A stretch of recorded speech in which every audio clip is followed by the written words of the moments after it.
तो वहीं केंद्रीय मंत्री अर्जुन मेघवाल ने फर्स्ट इंडिया के संवाददाता से खास बातचीत की। अर्जुन मेघवाल ने इस दौरान कहा कि विपक्ष और जनता को बताएंगे, बीजेपी जो कहती है वो करती भी है।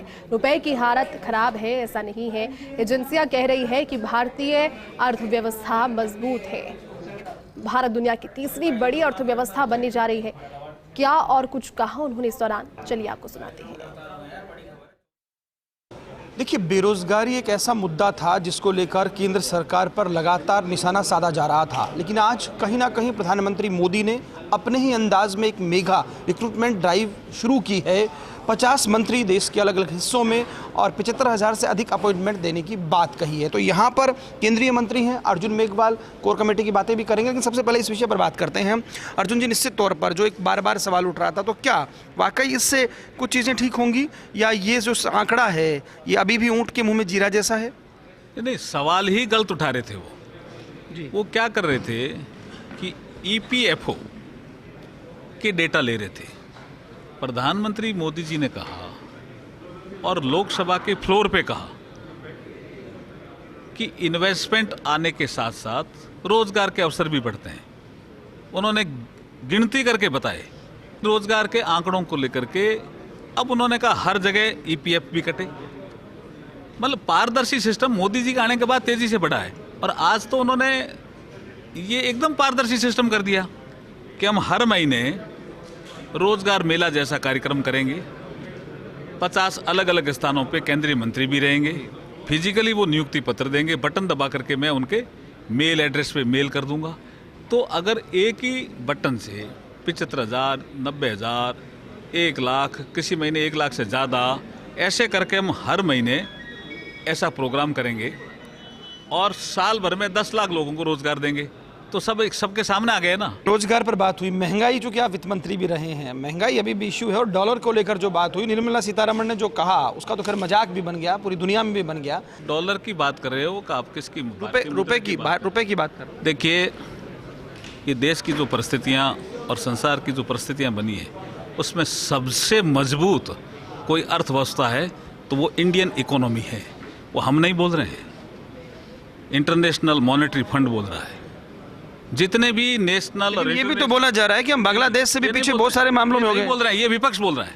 जो इंटरनेशनल एजेंसी वो नहीं बोल रही है जी, वो ये बोल रही है कि 2030 तक वो इंटरनेशनल एजेंसी ऐसा बोल रही है कि जिस तरह के मोदी जी ने पैरामीटर इकोनॉमी में तय किए हैं, 2030 तक इंडिया संसार की 3rd इकोनॉमिक पावर बन जाएगी। ये बोल रहे हैं जी लोग। तो चलिए, एक बात और, आदिवासियों पर फोकस कहीं ना कहीं भाजपा फिर कर रही है। मानगढ़ में प्रधानमंत्री मोदी की रैली करने जा रहे हैं, गुजरात से लगता हुआ हिस्सा है, गुजरात में चुनाव भी हैं। किस तरह का वो कार्यक्रम है और क्या उसके पीछे संदेश है?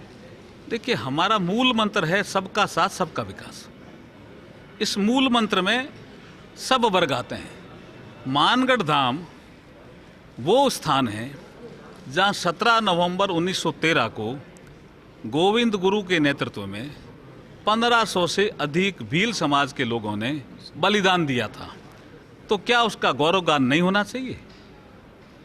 कांग्रेस ने क्यों नहीं किया जी इसका गौरवगान? सबसे पहले मोदी जी जब गुजरात के मुख्यमंत्री थे तब मानगढ़ धाम गए थे, और मानगढ़ धाम के विकास का कोई आप सियासी अर्थ नहीं लगाएं।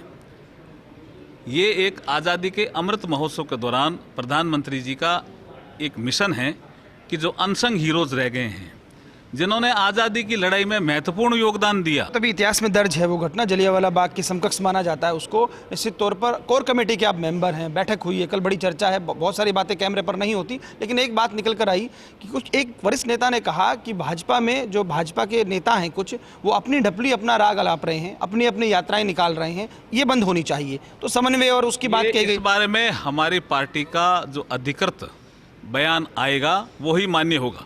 चलिए, आखिरी सवाल जो आप लोगों ने कर रहे हैं मोदी जी, या जो अभी कांग्रेस ये कह रही है कि राहुल गांधी की जो भारत जोड़ो यात्रा चल रही है उसके इफेक्ट आने लगे हैं, विपक्ष ने दबाव बनाया है, मोहन भागवत जी की भाषा बदली है, इसको भी इसी कड़ी में जोड़ रहे हैं, तो क्या कहेंगे आप?